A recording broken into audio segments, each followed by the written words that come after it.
Probably. Turn the stupid remote off. I don't know what all that noise is. I don't know. Not Jay. Someone's got the porch Jay knows scratchings. everything. Friends, if you're looking for real old school laughs, you're in for a treat because we've got them right here. Flip City Magazine.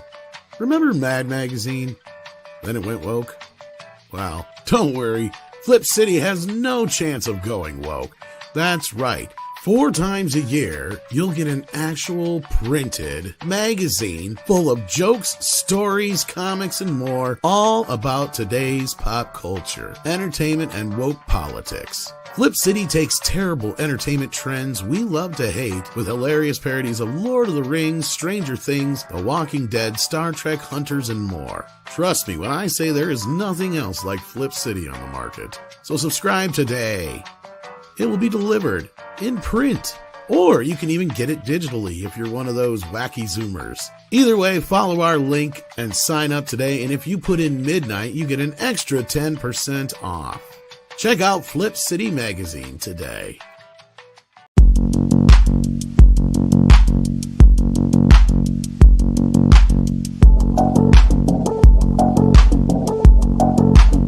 Midnight's Edge After Dark is filmed in front of a live studio audience.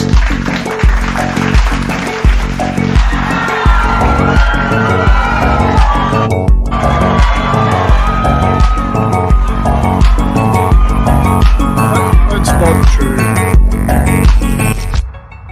It's not true. They're mostly dead. Well, they're voters. That's all that matters. Hello, everybody, and welcome once again to the most exciting show on the interwebs, Midnight's Edge After Dark. That's right. We've got 70s rock fan, the oldest YouTuber I know. How you doing?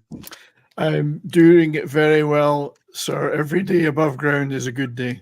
You're what, like 88 now? 88 plus the rest. Yes. I'm Yeah, like every James day. Hong. Every day is the 70s to him. Yeah, I'm like a less active James Hong. That's the last time he cared, right? Was the 1970s. That's After the last that, time I gave a shit about anything. Yes. I'm with that. Yeah. Indeed. Good. Someone's How you eating doing the pork today? Scratchings. Yeah, somebody's munching. Yeah, I'm doing great. Hope you're doing great. I'm doing all right. Cool. Don't know. I think it's Price. Got to be Price. Can't be. I think so. I think he's eating popcorn. Just wait. Everybody's hungry. I got no but scratch. We've got CC Karaoke here. How you doing? Yeah, I'm doing all right. It's it's April, so I'm kind of like at that time of the year where it's like, okay, I've had winter, and now I'm ready for summer. You're telling me I'm sick of this snow shit. We've had a nice winter so far, and then all of a sudden nothing but snow the last few days. It's like, fuck you. Same here. Oh, and look who flies in here at the last second. Hey. Mr. Nick Weiser. I saw it was at 6:15. You started early. Well, I moved it up a little bit. You moved it up. Okay, And then you just said you're going to be here in 5 minutes anyway. So. that's true. That's true. And I lived up to my time. You My would have been goal is here to on make it- time. Yeah, I That would is have been fair. technically on time tonight. So I'm going to take it as a win. All right. We also have with us Price of Reason. Are you still munching on something there? No, actually, and I apologize. I thought I was on mute. That's all right. I thought it was kind of funny. Ooh. I thought I was on mute, and then I'm just eating it, and suddenly you guys are talking about it, and I'm like, shit. At that point, you were too embarrassed to talk. To Right. me. I'm just like, I better finish this chip and shut up. That's what I thought. It's the rustling of the bag that's the problem, not the eating. So that was my dinner. Yeah. That's the YouTuber's dinner. That's The right. YouTuber's dinner, exactly. Oh, Lord. Also, we have with us the one, the only, coming in hot, clobbering times. Like, Rumble, grumble, grumble. Enemy of the Rocks. people, apparently. I hate you all, clobber times. Don't, I will clobber your face. No, I'm loving it. I'm so glad to be here. Thanks, man. This has been a wonderful day, man. I love strangers who know me better than me. Oh, yeah. That's typical day on the internet, though. Yeah, I don't. I never learned the lesson though because I don't do it that much. I just tweet out something and go, "Who cares? Nobody watches my stupid Twitter, do they? No, of course not." Or I see it pop up once in a while on my feed. it trends if you put. I saw your something's tweet going on. today. I saw Thank your you. tweet today. Well, I'm sorry. I You were said getting such bad. around. I said evil things. Yeah. Oh, wrong thing. Yeah, horrible things. Horrible. Maybe I should join you and start saying more contentious things on Trigger my Twitter. microaggression. Throw out an opinion out there. I guess the key is for it to be in the news, and if you just say, something, and then boom. Clobby doesn't do microaggressions. He does big, huge macroaggressions. Macro Clobby. Yeah. Clobby, don't play that. Clobber aggressions. That's right. Yeah, there's no micro. Yeah, clobbergestions. Clobbergestions. That's right. Clobbergestions, yes. Yeah, bull in a china shop. Mm. And Lance is right too here. I set a certain time, then I push it back and then start early and says I started early. Yeah, see? Keep them off balance. Keep them off balance. That's how it works. How's everybody doing out there? We got Josh Hammond in the house. I see we got Mecha J swinging around a wrench. I see Nick is in the chat along with being on the panel. We got Garvin Drays, if I'm saying that right. We got Lombardi 1969 here. We got Jason Webster. How you doing, good bud? I think Jason's all the way down in Australia. So it's like in the morning down there, isn't it? And then we got D-Bud swinging a wrench. We got Cool Gamer here. We got Ray DeRazo. That's a new name. Welcome. We have Charles D. Vane. We've got CC Karaoke also on the chat and on the panel and in the chat. Got Mini Dragon in the house. John Capola is here. Bryant Barth is here. I was right. I usually am. It's nice when I do get recognition for it though. And what is Bryant talking about? Well, that's the main topic of today, which we're going to get to here shortly. Which is of course the old Silver Surfette, which dropped right after the Disney call yesterday. And vote, I should say. Soon as Bob won, he's like, well, fuck everybody else. We're going full bore whamming and everything. Yeah. Well, who didn't see this coming? Right? Come on, who didn't see Me, this coming? for one, I did see it coming anyway, and Nate was talking about it as well. That had to look hideous. That had to look awful. Well, it's one thing, and I don't have much to say about this because I know there's been women Silver Surfers, or he's had girlfriends, wives, whatever in the past. I've never been this huge Silver Surfer person, and Nick and Clobby are probably the two most. Yeah, we could clarify on this bigly, and we will. But I just want to say up front. I'm all for it, except for we're not getting like some busty, sexy Silver Surfer here. They pick the chick who is like the slimmest thing this side of Zendaya. Yeah. The silver wafer. Silver wafer. Well, and of course, to be fair, she is a good actress. I mean, that's the only thing I can say about that. She may be. That has not got anything to do with this, though. She looks like she's 12. Best thing in Ozark, for sure. She doesn't. She's not right for this. But the sad thing is that actually, whenever I've seen her in anything, she's actually legitimately a good actress. It's just that the fact that Joe Pesci is a good actor too, but I don't think that he would be Captain America. No. That's right. Shows you once again, even the best actor sometimes isn't always the right actor for the job. Because you could be the best, but you can also be the right actor. And a guy like that is not the right actor for the job. Although, to be fair, if I had to decide between, let's say, a Marvel's Madam Web or Joe Pesci as Captain America, I'm taking Joe Pesci as Captain America. Yeah, I'd watch that. Sadly, I'd be preferable. I won't forgive it, but I'll take it. I'm gonna take this shield and I'm gonna throw it up against your fucking head. Now I want to see this movie. Now I want to see it. I'm a fucking American.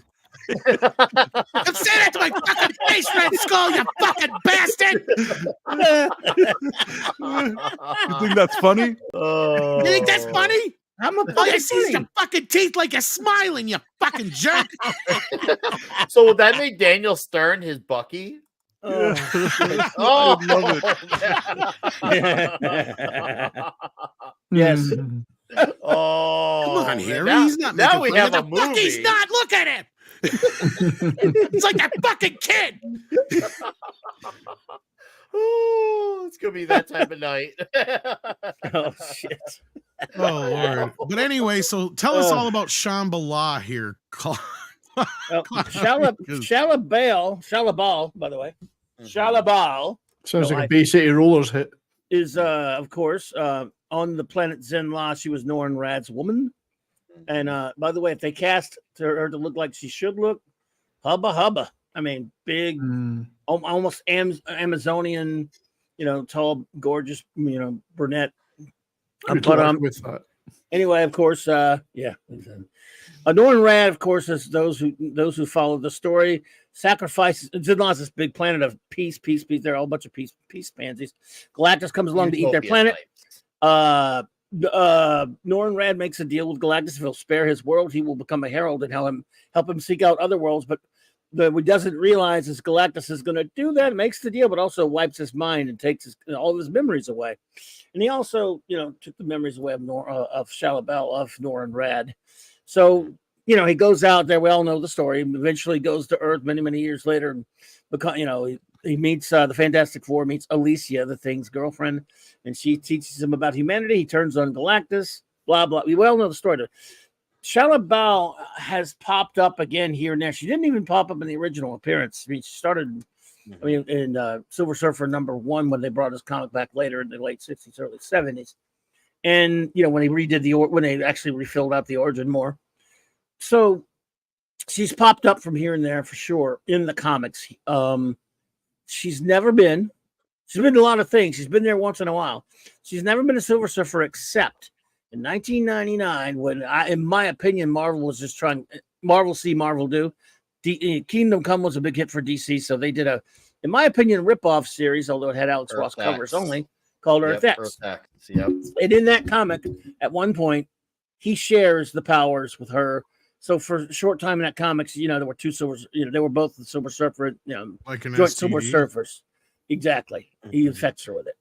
No. Barring that, there have been female heralds of Galactus, but there's no one. I've been doing the research. If there's any other females, any other time Shalabal was the Silver Surfer, not only can I not find it, apparently the Marvel database can't find it.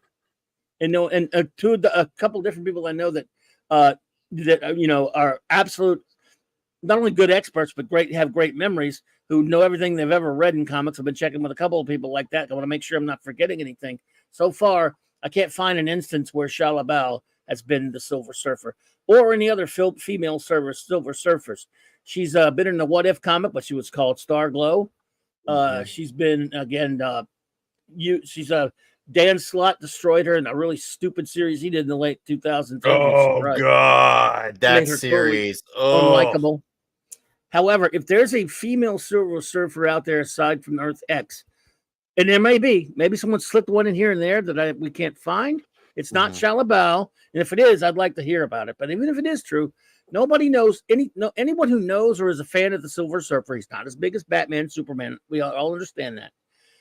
Everybody, no one even thinks anything else other than Norin Rad. And that's all I'll say on that. I want to add something on top of that, Klobby, for Earth X, because I did read Earth X way back when, and I wasn't really wild about it. I didn't really think it was good.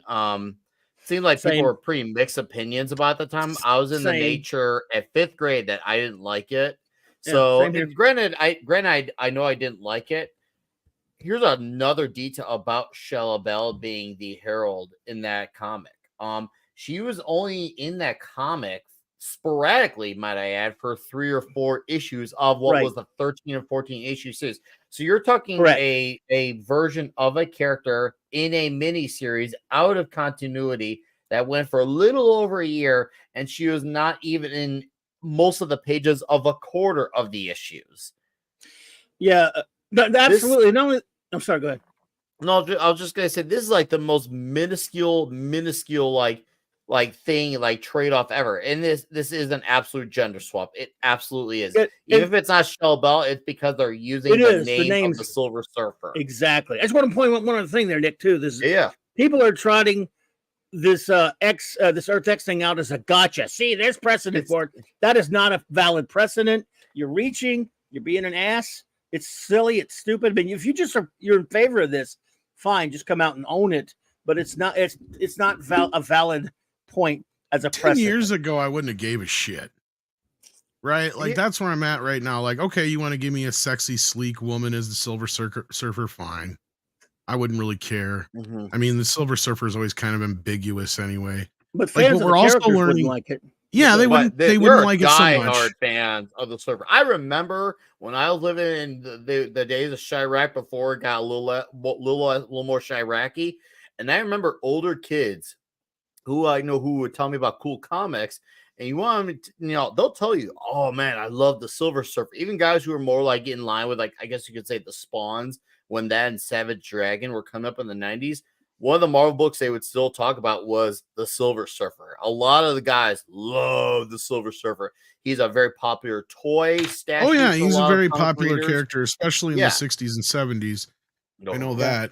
And I mean, look, at the end of the day, though, I know they were going to cast this other dude as a Silver Surfer. I can't remember his name. I had it shared here on my. I shared it to Andre here. Give me a second. But yeah, this guy. No, that's not the right one. I share too much shit with people. Where'd it go? What is it? Here it is. I went past it. The Toast guy shared it. Which, I mean, normally I don't trust him, but he's sharing a quote here from Lakeith Stanfield. Reacts to Julia Garner's casting as a Silver Surfer in the Fantastic Four. Thought it was going to be me, but I guess. Seemingly hinting that he was in the running for the character and project. Now, I've heard a lot of people say, oh, they're going to have the male version in there too, probably. Well, I think they were just going to go diversity hire one way or another, and they just went the female route. Well, now, I don't have a problem with the black guy playing the male one character can still show up. It's happened. Yeah. Lawrence Fishburne was the voice of him in Rise of the Silver Surfer. Even though he wasn't Norrin Rad at all, he was pretty much practically Silver Surfer just by voice. They could still bring the male one because he'll need to bring coffee to the female one. Yeah.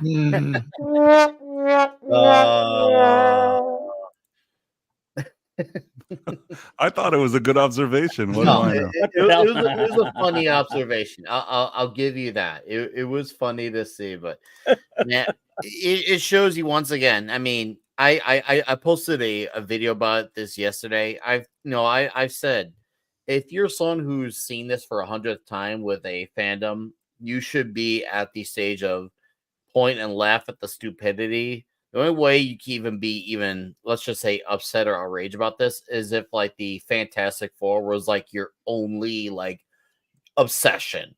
Now, if this is, then in that case, it's your first time dealing with this the same way the He-Man fans, the Star Wars, the Who, Marvel, DC fans. If this is their first time, then I get why it won't be outraged. It's stupid. I'm not, and I know with this being done and Pedro Pascal being Reed Richards, it's not going to be a good movie. And then you look at the personnel who's writing. I'm like, oh man. There's the bigger problem here with this I have, because yeah, sure, there may have been ones in the past in the comics, but I don't think that fucking matters. Because these fuckers don't even know what fucking surfing is, probably. To them, surfing has something to do with the internet, so they probably think she's some kind of TikTok star. I don't know who Jennifer Garner is, and maybe she is a great actress. I'm not. No. I meant the actual Silver Surfer. Oh. Well, I'm just in the movie they won't know what a surfboard is. They'll just actually have her be an Instagram star or some shit. I'm sure they'll have like a brief mention of Norrin Rad, and he'll be the one who gets cucked in it, like the same way Reed Richards would be. Which is actually like in a weird way, it's almost good that Pascal got casted, because if there's one guy who's willing to get cucked, so like on again, right? It's him. So if anything, I kind of want to thank him for taking the role, because he is Cuck 101, so now he just gets to be in a movie filled with them. So, yeah, fuck this movie. And yes, Gator, they probably will put out a Shell Bell mini-series in the main universe to reason with this. They more than likely will, Gator. Just to say, hey, look, it's happening in the comic now. It's happening in the comics, so now it's okay to do it, because they will straight up play that type of revisionist history just to make it seem like this is a good choice. But let's be fair. Even if it wasn't Shia LaBeouf, they could have picked some random Joe Schmo, and the crowd who would shill for them would shill for anyway. They just like the idea of Silver Surfer not being played by Norrin Rad. It doesn't matter who it is, as long as it's got the as long as it's a female name. Yeah, as long as it's a female or someone who's not Norrin Rad, they don't care. They like these things out of spite because they hate, actual genuine fans like us who love these things for what they are, and they love them for what they're not.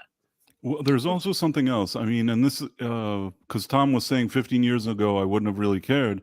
And I agree that if in the past, let's say all the time they would give the fans what they really do like, and once in a while they tried something different, you can say, well, they tried something different, it didn't work. But now they don't want to try the real thing. They don't even want to, even once, they don't even one time want to try it the way it really is. It has to always be like this now. They can't do a price because of their published rule. Their rules are so fixed for them now. They have to have X number of different genders, other immutables. That they can't, even if they wanted to do it, they can't do that now. In Disney and Marvel and many other studios, the rules are set for them from above. You got to have this, you got to have that, you got to have this. So where are they going to do it? There's only a limited number of leading characters in any movie. No, I get why Price and Tom would probably give this more of a pass sign. Here's why I would have not given a pass sign, because I remember in 2007 when a certain F4 movie came out and they made Galactus a cloud. Granted, that's just as bad, if not worse, than what they're doing in Surfer now. But the point is, these are radical changes that are both super unnecessary. And I remember, I flipped now that time I was actually legitimately mad. I flipped my shit and everything about it. Terrible. And I remember people talked about it, even got to normie stats where people are like, hey, what no, a bunch of these comic fans are saying this something's not right with this movie. And that type of stuff hit the normie level. And that should tell you something when it hit the normie level. And I knew every comic fan under the sun, even if they were not a big Fantastic Four fan, they're like, oh, come on, that's not right at all. You don't have to be a Marvel guy to understand that. It's just knowing, hey, this is not right. And once again, we're dealing with people who don't care to make this right, because we're dealing with people who are just there to destroy. They're not there to build these characters up. They have no interest in doing that. Yeah. True. Feeling cute might buzz Earth. They have no interest in having a hit movie that makes money either. That's not the point for them anymore. It has not been the point for some time. Well, when you have a board that's got people involved who don't have stock, why do they care when they have no skin in the game? And yes, Tom, let that be your proof. I do watch all the videos. When these people are all appointed by Iger and no one's from the top saying, no, hey, something's not right, they don't care if it's not right because they're not the ones affected by it. Kind of a problem. Yeah. Kind of a problem. No, and I mean, really, I mean, this and the whole Star Wars thing that got announced, they're doing some Tales of the Empire series or something with some strong female. And of course, it's going to paint some member of the fucking Empire as some, misunderstood character or some shit, right?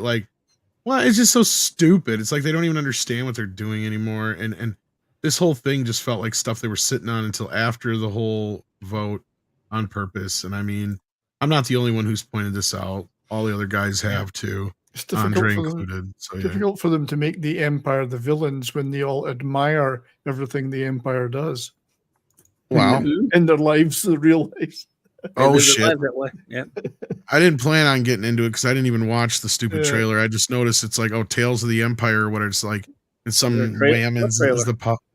I don't know if it was a trailer or announcement. Maybe it was just an announcement. I think it was a trailer, and I made it about halfway through, and then I just said, kind of, F it, I don't really care about this, and I stopped watching in the middle. Yeah, I don't care. I really don't care. Sounds scintillating. Sure, it's going to have some sympathetic female at the lead. Oh, it seemed that way, yes. And it'll be the man's fault.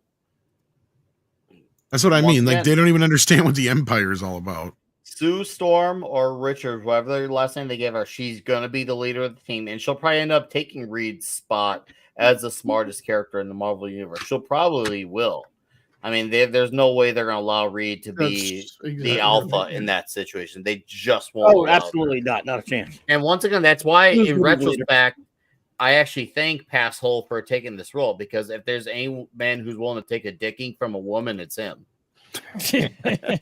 this Pegro, Pascal. Pegro. Well, I mean, Disney's looking to get into adult content. Just call it the Fantastic Foreplay and cast Julia Garner as the Void. I mean, it's dead on arrival. It's absolutely dead on arrival. It's not like it's been the most popular movie property anyway in the first place ever. But well, see, that once upon a time it was a hot property. A few times upon a time it was a hot, well, not as a movie, but I'm just saying as a property where if they had went for a movie at the time, they probably would have had an audience. And when they had the first 2005 Tim Story movie come out, it had a decent opening weekend, so it wasn't like there wasn't general interest. Yeah, I don't mind that movie. I mean, yeah. But what my point is, it's not about the quality of the movie, but I'm saying that there was genuine interest to see it initially. Now, obviously, opinions on that movie are very varied, but there was at least that interest, and there was a sizable audience that was like, "Hey, let's see what's going on here." They're finally doing a Fantastic Four movie, and then the rest happened. Well, yeah, it's like it's exactly what you're saying. 70s. This has been dead on arrival for me for a long time. Anyway, that's why people think I'm angry about it. You get it confused. I'm just having fun with it. This tickles me no end. I want this to be the worst casting ever. I was almost disappointed by the casting that back in February, not because it's necessarily bad, because it's not bad enough for me. I was expecting way worse casting. You guys, I understand you all don't like the casting from back in February. I actually was just disappointed that it wasn't even more ridiculous. So they're going to compensate with a lot of the other characters, and this is a dumpster fire from getting to me, because there's only one person in the universe that is qualified to call the shots on a Fantastic Four movie anyway, and he's me. So there you go. Here. I agree. Well, let's see what the guys out in the audience are saying. We got Warachi says, Dismal Diddlin' Disney just asking us all to not spend money on their products. Message received. Yeah, right. And then let's see here. We got Jason Webster who says, well, this is what happens when you make a weatherman CEO. Oh, so true. You think he could have seen this coming, though? Oh, you don't need a weather. You don't forecast. You don't need a weatherman to know that your movie blows, and that's a paraphrase. Oh, good one. Like the wind. And then Joe Pat's been a member for 17 months. Thank you for that. We appreciate the support. Scarebro says should have been Silver Surfer. Well, I like chat. This is great. I love the one that I came up with, the Silver Surfette, which Exebius did a great mock-up for our thumb here. No, that's beautiful. If you guys saw that. Silver Surf Her is good too. I think at the very beginning of the chat, Putin's cat said you missed an M in the title of the stream. Silver Smurfette, I think he's a. Nah. Well, that's the good play, right? Yeah. Well, if she's blue, then it would be even better. Yeah. And then we got Many Dragon here who says, guys, tell me the rumor about Ultraman being a clone of Superman in the new movie isn't true. It's too much characters already. What? News to me. I'm not a big Ultraman. Klobby, you know anything about this? Ultraman's supposed to be the Earth 3 Superman, and he's not really a clone. He's from another world. But that doesn't mean they won't. I mean, I haven't heard any of this, so I don't know if it's true. But yeah, I haven't heard any. I wouldn't put it past either. I mean that I wouldn't be surprised either. To me, that's just a very unnecessary thing, because it's just another story of villain, just a hero faces a copy version of himself, aka the villain version of himself. And I outside of Homelander and Omni-Man, the evil Superman trope needs about a 20-year rest. And I mean at least I take a 100-year rest from it, but that's just me. But yeah, there you go. Well, a 20-year would be preferable. Sure, I'm with that. Like I said, my only exception is, I like Omni-Man and Invincible, so I won't complain about that as far as the cartoon is concerned. But yes, it could be preferably, it'd be permanent. But yeah, that's my compromise, because that way at that point I'd be 30, I'd be 50 something, and maybe at that point I'll forgotten. That's all. Well, Spike and Madness, you're right. Ultraman is on Earth 3. He's the leader of the crime syndicate. So yeah. Now, I guess there could be some newer, more modern, silly version. There could be some new, modern, sillier version of it that they're doing now that's been different. Because I don't read modern, filthy comics. So, but I don't know. But other than that, the one that so that wouldn't put it past me. It sounds like something James Gunn would do. Actually, I'd say it. So you're right, Nick. Though I hope we don't see any kind of evil Superman crap in that movie.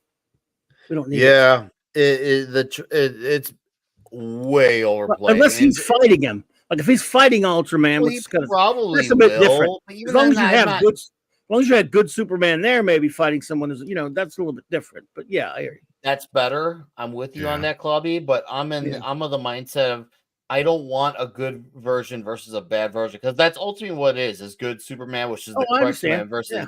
I want a villain that actually should be on the screen, whether it's a Mongol or a Metallo. We need actual Superman villains because I hear all this garbage about Superman has no villains, and that just tells me when people say that they have not done a second of actual research because Superman does have villains and he has a good amount of them. Sure, it ain't Batman level of deepness, but there's a good amount there that you could get a good amount of movies and shows going. Yeah. And that's not my opinion. That's a fact. Mr. Mixie is Pitalik, Parasite, so the list goes on, and yet we're pretending only Lex Luthor exists and Zod. It's I like them both too, but there's far more villains than them. Well, the studios always want the sure bet, so instead of trying to go for different villains that are not the few that everybody knows, they always go for the few that everybody knows. They do, especially with Superman. They do that, and Batman. It's to them, Batman. It's only Batman, Alfred, and I got to do my take on Batman along with my take on the Joker because to them, outside of the Joker, no other villain exists. And maybe we'll throw in Catwoman because we got to have a lady in there too. And yet, once again, and even another hero with an even deeper cast of villains that they pretend don't exist. Ugh. Yeah, but they just wasted $200 million on a show about a character called the Penguin for some reason. The Penguin Father. I like turtles. That would be a good show. A show called I Like Turtles. Yeah, I like that. I like turtles. Yeah, sign me up. That's the biopic. That's Tom's biopic. I like turtles. Joe Pat 87 starring Pedro Pascal. Yeah, Pedro Pascal is Tom. No, we gotta get Pedro Pascal trending like that. That's the way of the future as far as the name is concerned. Joe Pat 87 sends in $4.99. Actually, 2-part super chat here. Says, I remember how Tom said Peltz could have been an easy scapegoat for Iger if he succeeded. That's the only silver lining that he didn't. And then just goes to may things get more difficult for Iger, not less. So yeah, that's I don't know how those two necessarily go together, but they do. But yeah, no, I mean, you're very. I see what you're saying here, though. Yeah, he could have been, and not only that, Peltz couldn't have said a whole lot unless there was something illegal going on. So yeah, having him on the board made more sense than not having him on the board at this point. Yeah, when has Iger figured out the obvious answers like that? I agree with others on this one. I think the best case scenario took place. It sucks because it's are we going to live long enough to see the things we love be good again? Eventually they will be, right? It just might be 100 years. It might be 200 years. Maybe. And now we're it's the unfortunate situation where it's see you next year in 365 days. We'll go through this again, but pretty much he has an entire year now to get stronger. Well, I mean, honestly, yeah. If things don't seem to swing at any point here, I'm sure he'll come out sooner than that. I would say 6 months, but you're right. A year from now, basically, is round 3, and this is where Peltz is coming in for the knockout. And we'll probably get more into this on the morning show. But I mean, if you guys want to comment on this now, feel free. Yeah, I mean, it's been a rocky few days for a lot of fans here, but at this point, I think this was inevitable. I'm not surprised. I mean, I know some people are surprised by what happened, but it's just he went from 3% to 30% of the vote this time around. So do the math on that. Next time, if he gains even half that percentage wise, it's game over for Bob. Mm-hmm. If you remember, we had a stream here with Valiant and with Andre and Campbell and maybe a few other people. And at the time, everybody and Mikey, they were all very excited about Peltz. And I think that I was one of the pessimists that I just said that even if he does a great job, and he did better than I thought that he would do, I just didn't think that he could remove Iger. And I said at the time that Iger is also really going to push the political angle, the fact that he's going to say that Peltz sort of represents the Orange Man and all this other stuff. And everything I said really played out the way I said it. Not that I was some kind of rocket scientist. I think there was more of a chance that he wouldn't succeed than he would. But I'm just saying that the odds really were against him. Mm-hmm. Yeah, I didn't think he was good. It's amazing he even got as far as he did, to the point where Iger needed to get a political campaign ad used against him. I've never seen that ever in my life. I think he gave them a run for their money, for sure. He can do a lot more for not being on the board right now than if he just made it on his own as one person. Then he would be there and he would have to play by certain rules, right? He could do things, like I said, but still being in the position he's in, he can do a lot more to build a stronger base for next year. He now has branded himself as the leader of the opposition, and he continue to stand there as the "I told you so" candidate that breathes down their necks and complains at every turn. And now people listen to him because he's that alternative guy that almost got him, that was close enough to be significant in getting so many votes. So maybe long term, and I said even on that stream that he's looking for a long play here. It may not happen now, but I think that what he's doing is important. So it's not a complete loss. It's just that I just didn't think that he could remove Bob this time around. There's too much. I don't think anybody did. No, there's too much invested and too much at stake in the Disney project, you want to call it that, and everything that they've been doing recently for him to easily overturn that establishment. When you look at who's behind Iger and the Black Rocks of this world, it's going to take a lot more to dislodge them. There's too much invested for them in, I don't mean in money, partly money, but in political capital, if you want to call it that. In their Disney's one of their main thrusts. I don't know how to put it in this whole assault on entertainment. So, and other things. I think one other sentiment I would echo here is that Peltz he's taken the high road. Like he has acted like a professional from the start, unlike Iger, who kind of doesn't really care about the rules. He's kind of showing that over and over again, right? So, I mean, I know some people say, well, if Peltz gets on the board, he can leak Disney secrets, but Peltz wouldn't really, he's not the kind of guy who would do that, right? He will play by the rules. He's a seasoned professional who does things the right way. At least that's the way he's presented himself. Maybe he's completely different behind the scenes, but I don't get that impression, right?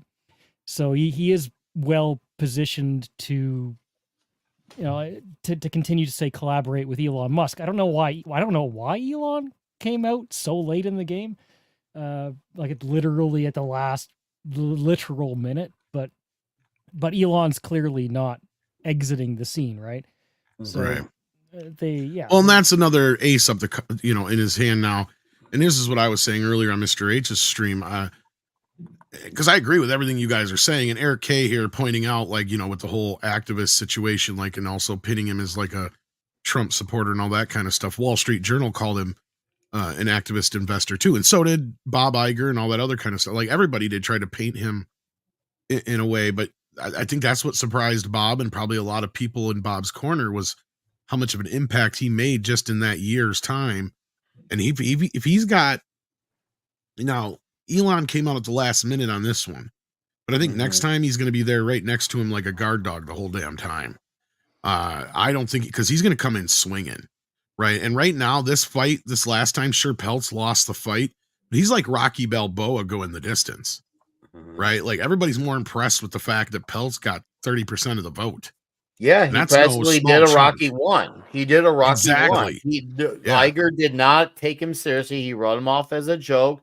And he all of a sudden Peltz snuck up on him and he shook And now he's like, he's not living this down now. Obviously, for Iger to go on and do a campaign and to get BlackRock, Vanguard, George Lucas, and who else did he? I know I'm missing as far as, but the amount of big names he had to get just to get rid of Peltz shows you how significant he became. Which, like I said, I didn't think it was going to become that significant. I was like, okay, Peltz will probably hit 5-7% at best. No, end up doing 30%, which, hey, I'm glad to be wrong. That's great to see. That means there are people in the company who are listening and lets you know that someone does want a change. It's not just one person. There is a percentage there. That is reassuring. Granted, I'm not going to wait for it, but it's nice to see. Maybe a few more years, maybe people are going to pay attention more to Bob Iger, realize, okay, this guy's still not doing things, and we almost had a chance to get rid of him or let someone else on the board to make change, and we didn't take it. It's time to make that chance. So this is probably the push that's needed to either get Bob to shape up or for them to pay attention to Bob, who won't change, because that's what I'm still betting on, that he won't change, and then for people to actually pay attention. Oh, and Bob's fucked. The only thing they've got in the next year is Deadpool. Mm-hmm. So that means everything that fails, and it will fail. Everything is going to fail between now and next year. And Nelson is going to take point, and especially if Deadpool underperforms, right? Like, that'll be another thing. So if like word gets around that the movie isn't good or something like that, and the movie ends up only making like 600 million worldwide, that is not good. Even this one should break $1 billion. Even some mainstream media outlets that like Bob Iger or whatever pretend to like him, I think that at this point, Nelson Peltz has positioned himself in a way that really, like you say, every time there will be a flop, you'll see Jim Cramer or one of those other ones inviting him to the show. Hey, you predicted this. You said that he didn't know what he was doing. He's like, yes, I did. I always said that he didn't know what he was doing. I think we're going to be seeing more of this. And like you said, Elon, if he decides the next time around that he's interested and maybe even starts buying shares, they're going to be really sweating. They were sweating this time, but I think that there is a possibility that round 2 will be a lot more interesting. Well, this is technically round 3, but yeah. Right, but like, you know what I'm saying. Yeah, but we're more or less like I'm comparing it to Rock. Like, this was Rocky 1. Right. Next round's going to be Rocky 2. I mean, this is a war. Knock Apollo out. This is a war. It's a war, not a battle. I mean, it's exactly. This battle was lost, but the war is far from over. In fact, this battle was barely lost, and that's the thing they need to pay attention to. Exactly, Brian. Yeah. And now, with Peltz not making it onto the board, they can't turn around and point at him a year from now when things are even more in the shitter and say, "Oh well, he was part of it." Going back to the super chat, exactly. Yeah. They're going to make their own mistakes now, and they have no one to fall back on. So they had a chance. They had a chance. You give them a chance. And I will say that I have a feeling that at least there was a brief moment that Bob Iger was worried. Mm-hmm. Oh, there was one thing out with the ad. Right. More than a brief moment, I would say it was $40 million worth of shareholders' money worried. Right. Because that's how much he fucking spent on this campaign. Which means he was really, really worried. Yes. Which is and good. It all came clear to me when it's like, he's kind of in the, when that story came out that one big organization sided with Peltz, and that kind of put Peltz in the lead as far as like the companies that we knew were, for or against Bob.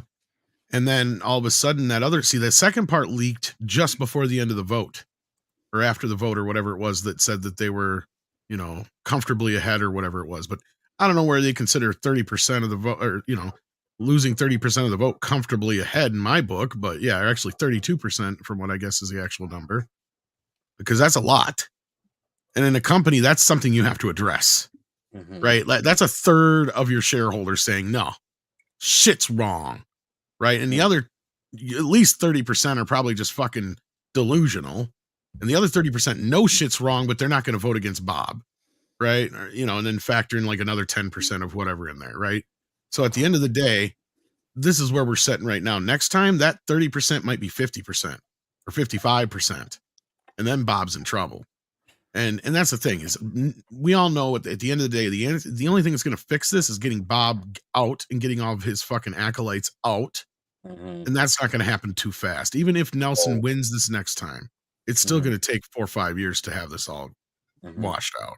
And the craziest part of that thing was at the end when, first of all, there were the few people that spoke that were trying to tell him about the policies of Disney that they don't like with some of the DEI, whatever they were complaining about, the agenda, the propaganda. There was this one lady that was really on point there. Do you guys know what I'm talking about? Yes. The people that complained? that was the best part. Her, yeah. That was crazy. And then that they ended it with the AI questions, that it sounded like a robot asking questions, was so weird.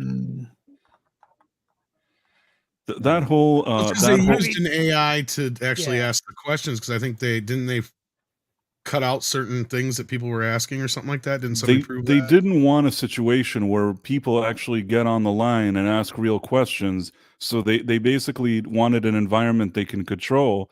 But along with the $40 million and losing and almost losing effectively Wasn't to it Nelson 70 Peltz, million? 70 maybe, whatever it was, the amount of money they put into it and the fact that they won't let people speak and all the stuff that they were trying to work around, it shows a lot of fear. I feel like this whole meeting seemed like a lot of fear that they somehow got out of. Mm-hmm.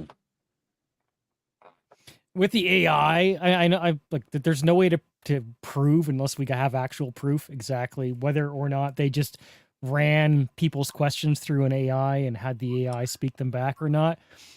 But it felt like controlled opposition to me. There was a couple of questions that were very much like company line verbiage, right? But then there was a couple of questions that felt real, that kind of like threw him for a bit. But it's like if you're not, and I gotta give Iger and his cohort some credit for intelligence. They wouldn't be where they were if they weren't at least somewhat intelligent. And so that's why I come to like controlled opposition, right? You can't make the questions so completely one-sided that it's 100% obvious. You have to try and throw a bit of controlled opposition in there, right? Like the questions that would throw him for a curveball, but he already knows, he's already heard the question, he's already prepared his answer. If he wasn't a pre-recorded Iger the whole time, it seemed like it was the equivalent of an interview with Mario Lopez. To be fair, CC, that's corporate board meetings and public events. So public board stuff is always like that. I mean, I've been in corporations for many years. They're not unscripted, off the cuff things. They're very much controlled, very controlled. So that's normal. I mean, it wasn't just this; it's always the case. So. Oh yeah, I mean, last year's call-ins were definitely an exception. It's just like yes, there's occasionally things, but even then, as you say, maybe they let a few through just to show it, to say, well, no, we don't stifle opposition, or we don't. Yeah, and then Nikki D sent us in $2. Says, "Hi Tom, I think you missed my earlier super chat." No, I just wanted to hold off on it because it's an interesting question, so I was saving it for near the end so we could actually have a discussion on it. So we will come back around to that one. I apologize for that. Then we got Eric K, who's been here for 32 months. Thank you for that. On the subject of Bob Iger, he says we don't even know what woke is. I'm like, well, you're the one who's been teaching us all these years, Bob. Wouldn't that mean you're the one who's failing? Yeah, so we're all dumb. Yeah. He's so greedy after his win. He saw he won, learned nothing. 5 minutes later, he's already a douche. Yeah. So this was his victory lap CNBC interview, and in the interview, he said he actually discussed this woke business. So let me see if I can find the quote here. What he said was, "You don't know what woke is, and I'll ban anyone that says differently." Yeah, that sounds right. Look, I do. Here's the thing: I will not completely disagree with Iger in a way. I know, so don't get your pitchforks out. Just hear me out. We do hear a lot of people who have very different definitions of that term, and I do agree there does need to be a very more consistent, defined definition of it. But as far as nailing what a lot of the actual issues are, we can absolutely pinpoint it in a lot of the movies because there are common threads. Hey, Nick, you could say the definition of woke is everything Disney makes. I mean, yeah, good. I like to say I'd like to say it's progressive views under a Marxist lens. No, dude, this motherfucker is straight up trying to gaslight us here. Because anyway, Iger also brushed aside the question about Elon Musk's trolling of the company telling Faber that there's no relevance to the Walt Disney Company or to me. Mm-hmm. People have been coming after me for the company and the company for years, he added. I don't get distracted by those things. No, not necessarily, Bob. But Iger did seem... Go ahead. I'm saying $70 million that he invested in getting rid of Nelson Peltz says otherwise. That's right. Exactly. Not to mention, lesbian lovers and Lightyear and everything else. But anyway, Iger did seem to acknowledge the critics of Disney content being woke may have a certain degree of merit, though he added, the term woke is thrown around rather liberally, no pun intended, in that regard. I think a lot of people don't even understand really what it means. I think the noise is sort of quieted down. I've been preaching this for a long time at the company. You bullshit. I know. Okay, so anyway, gaslighting lies here. You can tell that he's standing on a level platform because he's lying equally out of both sides of his mouth. Sorry, anyway, Tom, sorry, I got to drop out, mate, but thanks, everybody. No problem. Is that why he needs 2 showers a day, one for each side of his face? That's right. Oh no! And then he also has the mirror time, right? In between the showers, you can stand in front of the mirror and he can practice all his thoughts and work it all out in his head. Plug your stuff there, Brian, real quick. I got nothing exceptional to plug. Just some few new videos this week, and some music stuff, Cozy Powell, Shogun review, and a couple of other things. So. But yeah, see you guys later. Have a great show, everybody. Take care. See ya. Bye. Cheers. I do want to say one thing, that it's kind of what he's trying to say here, but it is a form of gaslighting. Initially, the word woke, when they started using it years ago, it was aimed at a situation that perhaps somebody that was discriminated against or was something kind of unfair, and the fact that somebody notices he's being woke or he or she are being woke. And actually, I don't even know if that was really like the original definition that I understood. Price, sorry, I didn't mean to interrupt, or I did. No, go on. What I understood was more or less just basically you are awake to progressive ideas and notions, right? And then from there, the Karening started. Right? Because then it was the woke people are going, well, that's racist. Well, that's this. Well, you're being problematic. And that's where it started becoming more about, this fucking babysitting mentality where they got to fucking tell everybody, what they're doing wrong, basically. And then it just kind of ballooned from there. I mean, that's my observation, but I could be wrong, but I feel like the first person that used the word woke may not have had bad intentions. Much like a lot of these things that we see, maybe somebody was trying to shine a light on some kind of injustice and discrimination or something. But the problem is, if that word ever meant that 10 years ago, right now, I think that at this point, there's no way to look at that word aside from that kind of shoving all the propaganda and aggressive messaging that's usually very one-sided, very divisive, and very alienating to customers. And in that sense, this really is gaslighting, because he's trying to say, oh, they don't even understand what it means. No, everybody understands. I feel like he's trying to pretend now that it's the original meaning. I think I feel like you're giving too much credit with that statement. I don't feel like, I think he's just trying to be on top of the game no matter what. What woke means to him will be whatever it means, because you're probably right. Guys like him, and this is something I noticed, especially when I lived in Chirac, a lot of people who are so far left that they can't see the center, they don't see their view as a social or political view. They think that it's the view, like it's the natural default view of the world.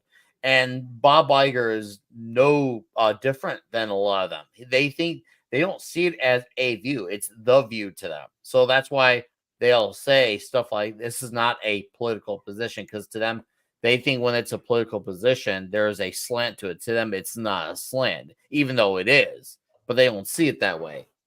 They think anything that goes against them is what's slanted. I mean, I grew up during the PC era of the 90s, and I know Klobby stepped away, and a few of you guys are roughly the same age as me, so you kind of grew up in the same era.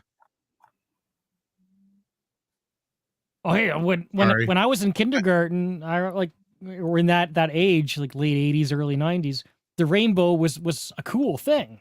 I mean, Well, actually, it was originally wasn't what adopted it by is the today. churches, but Yeah. and then it got stolen by the gay community. But anyway, yeah. what I was going to say was we went through the PC era, right? And what the PC era was an actual progression of progressiveness, basically realizing that yes, we finally hit a point now where we're in a merit-based system.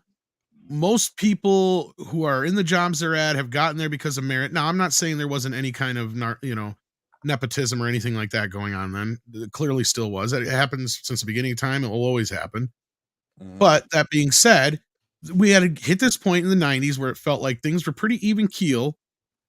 Now what we need to do is learn how to get along with each other. So the PC culture of that time was more so just be a little bit more observant of what you're saying and doing and how you're saying and doing it, right? Like, and at that point it was like, the whole like, don't, if you have an Asian, coworker, don't take your fingers and make your eyes slanted and go bing bing chong chong chong, stupid shit like that, right? Like they just talk like, duh. It was always funny when we did it. It was, and usually they were the first to do it. But point being, it's true. Point being, it was just kind of this basic idea of, don't be a fucking dickhole and be observant of the fact that this person's black. Don't ask him a person like, what's it like for a black person to blah, blah, blah, blah, blah.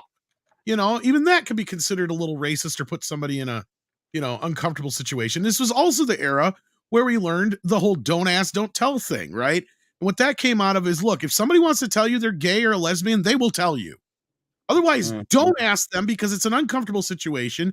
And they may not want everybody in the fucking room to know that, right? And it really doesn't matter until it matters. It doesn't right? really matter. Exactly. So it was just little things that we were taught throughout life or in our daily lives that we were like, okay, these are little things you should be observant of. They're not all necessarily deal breakers, but they're things you should really give a shit about. And then it became, like I said, this policing. Woke was this same version of it, but 2.0. And it was added in all this other stuff that kind of kicked off the PC era, which again also began a lot with the Democrats and shit like that, with Tipper Gore and all that kind of shit. And her going after video games and music and all that kind of crap. Right. And then it became this idea that they're supposed to be our parents and tell us what we should and shouldn't do, what we can and cannot do. And to me, woke was more like that at first. And then it kind of creeped into this whole idea of, well, we got to make sure everybody is this participation generation of where, that was my generation I came out of too. And I'm like, oh shit, and I seen what now has become of that, right? Where everybody gets a chance, everybody gets a ribbon. When competition is taken out of the equation, what's the worst that could happen? This, right? Meritocracy has gone out the fucking window. Everything's about equity now instead of equality. And we had kind of reached that point. Like I've said it before, even back then, you couldn't keep the brightest of brightest stars down. Even MTV and certain things learned that when they finally had to start showing Michael Jackson and Prince videos. And what happened? MTV blew the fuck up. Well, the Telecommunications Act in 1996 is what happened. Wow. Among other things. That's another conversation probably. But my point is like whether it was sports, entertainment, you name it, a black person could write a book and you didn't usually know what color of the skin they were, right? Like that's my point is like there's a lot of that. Even with music, sure there was the segregation at first, but over time, things like rock and roll kind of brought shit together. You know what I mean? Like it was a big change. And then you had the civil rights movement 20 years before the PC movement. So we've already been through this. I know I'm lecturing to the choir here, and you guys already know what I'm getting at. But to try and tell us we don't know what fucking woke is, fuck you, Bob. You're 70 goddamn years old, and you should be retired. You're running a goddamn company into the fucking ground, you little piece of shit. I admire Peltz for being 80 and not being at this point where it's like, well, I'm too old to make a difference or care what's going to happen. Right. I got to give him that. Have you listened? Actually, here's the thing. Peltz may be 80, and in theory, that like, okay, that doesn't sound good. But when you listen to him talk, he sounds like he leads a pretty active life. So he's not one of those guys where he sounds old and looks even older. Like, because there are guys who not only are younger than him, but look and they are sorry. Let me take a few steps back here. They look, they are younger than him, but they look and sound a lot older than he is.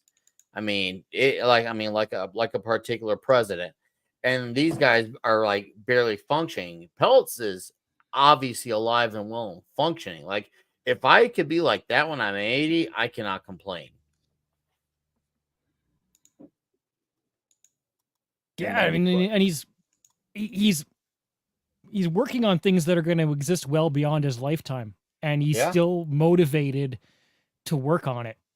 To put his energy into it. That's impressive that he's that late in his life and he still wants to have this type of investment. He doesn't have to be doing it. We got to remember that this is a guy. Even if money's online, even people have like mortality is a thing that even the rich can't avoid. He doesn't have to do this, but he's doing it anyways, and I will give him credit for that. I want to mention one thing as Tom was going on with his great preaching, like a gospel brother. Although one of the biggest issues with a lot of these problems that became like a solution, they never stopped at those things. It always became more. It was like, oh, hey, good, we got this problem solved. We got conscientious now. Let's all celebrate. Let's bust open the champagne bottles. It's okay. Move on to the next thing, and the next thing, and the next thing, and the next thing. And I think that's where the real issue lies. And I won't say no one, but not enough. That was a significant amount. Said something like, hey, you said this was a problem then. What happened? I thought you'd be happy. Because, we all do to an extent. We want to get along with as many people inherently as we can. But we have not paid enough attention to realize that these people continue to ask for more and more and more. And we have short-term memory, obviously unintentionally, and that was taken advantage of. And now, because that being taken advantage of, we're at the point where we are. I agree we were taken advantage of, but I don't know if it was about short term. I think, and this is where woke is the problem, right? Like, because the initial idea of woke doesn't necessarily sound like a bad thing when it was first sold to us, right? Like I said, it sounded like pretty much PC 2.0. It's like, okay, we're just going to learn a little bit more about other things, and other things are going to be a little bit more whatever. To me, like I said, it's just you're open and obviously aware of these, progressive ideas and, functions in life. And then it started becoming about pronouns and crap and all this other shit, right? Like, that's where it really got out of the fucking, because at first I think they were just appealing to people just trying to do the right thing, right? Because most people just like, who wants to be called a racist? Who wants to be called a transphobe? Who wants to be any kind of istophobe? Well, nobody, right? Yeah. And at the end of the day, I don't think too many people are. And most people who are those things wear it loud and fucking proud. Yep. So like, that's the thing is like this whole idea that this is the thing where woke went off the rails, especially is because they tried to present this idea that more people are istophobes than there's not. And it's like, are you fucking kidding me? And then you start painting that all white people are inadvertently racist just because they're white. By dint of the color of their skin. Right? Like, it's like, hold up. Now, we've been taught all this time that we're not supposed to judge people by the color of their skin. Yep. And that's when people come at me and go, oh, you don't know what racism is because you're white. It's like, fuck you, dude. I think we got a crash course in the last few years here. Absolutely. We've had put in front of us in almost every form of media, even our workplace. We get it. Like, these types of things we're not going out there looking for us. These things are going out there and finding us. That's why they are invading almost every aspect of our life. You can walk into a freaking Aldi and it'll have some sign about how they are against such and such. It's like, okay, yeah, that's fine. But at the end of the day, I'm not here for a grocery store to tell me that. I know that myself. I don't need to be told that. Well, on the subject of Disney, or did anybody else have anything to say about this before we move on? No. Because Nikki D sent this very generous $10 super chat in before the show, or right at the beginning of the show. That's a really good question here, and I wanted to take the time to address it.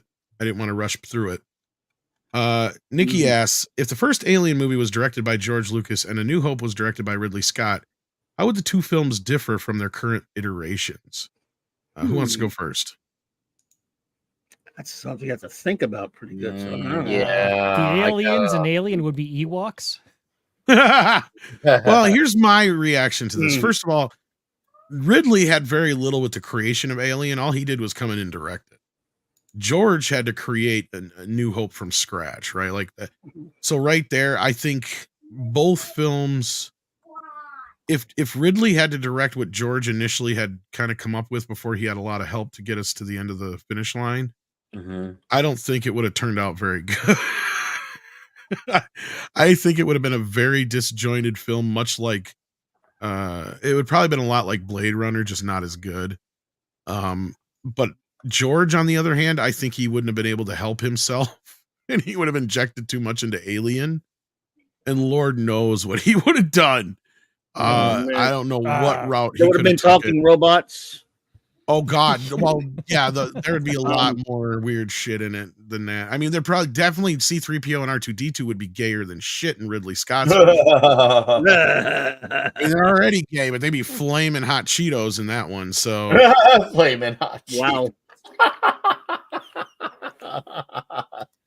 Oh, that's good. Scott's got himself a thing for gay robots. That's all I know. Wow. Oh, Lord. Have you seen the last two movies? You know what I'm talking about. I have Just not. saying, Lando might have actually. There's been literally a robots. scene where they got a flute, and he's like, "If you do the blowing, I'll do the fingering." What? It's like, if this isn't a fucking metaphor, I don't know what is. Wow. It's like, holy shit. Jesus. Yeah. Okay. And the whole thing just starts revolving around these gay robots. It's just like, oh my God.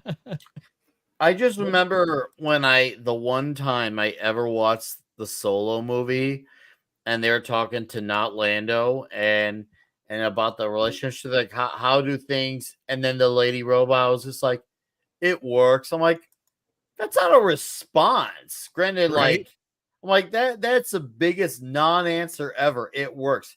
You didn't even explain how. Like you just dodged the question. It's almost like you knew and you just couldn't get yourself to admit, but you had to put in there just because you wanted that. Pre-DEI cash in that regard, because that's not when DEI went full throttle as far as being a name. It was there. It was there though. I remember. Because Ghostbusters and stuff was already 2016 Ghostbusters. Yeah, this happened before that, because remember, Furiosa is kind of a proto woke film. There's some other stuff out there. Yes, it is. It's not there's another thing I will say about this. That did the bait and switch. It was one of the first that did the bait. Yeah, that's true. Nikki, one thing about this question is you almost have to take it from more than just like an alternate universe point of view, because a lot of the reason that aliens existed was because of Star Wars. Like, yes, it was already something that was kind of planned in the phases ahead of time, but one of the things that gave Ridley Scott the reason he wanted to do it is because he saw Star Wars and he's like, okay, I want to make a movie like that. And what he meant by that is a movie that felt like a lived-in world in a futuristic space kind of setting. So because of that, like that's what he brought to Alien, was he wanted the feeling of the mundane in the world of sci-fi. Because at that point, a lot of sci-fi films always made this big flashy deal about the future and everything looked pristine and pretty, and in Star Wars was the first time everything was beat up, looked like a used car lot. Like it kind of looked like like things had been lived in, used. Everything had a purpose at one point or another, or didn't, and then got tossed to the side, So like that's kind of what you got from Star Wars. So I don't know if Alien would have even existed if it wasn't for Star Wars. I'm pretty sure it wouldn't have, at least not in the form that it is. Yeah. What do you guys think about all that? I don't know. No, it probably wouldn't have. But yeah, in all seriousness, though, if they did flop places, I think Ridley would have made Star Wars a lot more serious, a lot more darker, edgier, and George probably would have lightened up Alien quite a bit. And neither of them were right for that. I mean, I think that Star Wars needed the tone that it had. If it was all dark and grim, it wouldn't have appealed to that kind of universal George crowd. would have got too hung up on the truck drivers in space thing, I think. George's would have been a silly Blade Runner. I don't even know if it would have gone that. My point is he would have been so hung up on this idea. Alien, sorry, I mean, and he would have literally had them all out being like fucking cowboy hats and truck driver hats and It would be like beard Spaceballs. swilling and Yeah. It would be like the Spaceballs Oh, yeah. version of Aliens, but for 'cause real. he didn't. Gremlins I don't in think he would have space. gotten that because that's kind of where Ridley clicked with it. Because like he's like, okay, these are just truck drivers, but they're in space, right? They're not really truck drivers, but they're actually just moving shit from one place to another, right? Like that's their job. So he got that's their just mundane job they do from 9 to 5 every day, and then this thing happens, and they got to go check it out, and then they're not even nearly equipped for this shit, obviously, because they're not any kind of science vessel or anything like that. So like that's why it clicked with Ridley. He's like, okay, I can get behind this. These are just regular blue collar workers, and they stumble across this thing that starts to kill them. George would have been so hung up on some of the weirdest shit that it just would have come out like. It probably would have come out more like Dark Star did, right? Like, because that's what Alien really is it's rooted in Dark Star. Yeah. And yeah, so Dark Star is a lot like I think what Alien might have turned out like. I think the beach ball alien is a lot more realistic than the Geiger alien. Don't you think? George would have just given it a duck bill. I love that beach ball. Maybe we can have Robin Williams do the voice. I don't know. That's who he wanted to play Howard the Duck, I guess. I can't remember the other person he said, but anyway, that's a good question, Nikki D. It's a very thoughtful question. It is. But yeah, like I said, I just the only reason I have a hard time getting too deep into it is because the one wouldn't really probably exist in the form it does without the other. So yeah. Very well be, especially if you look at some of the earlier concepts of the Alien before they got Geiger involved.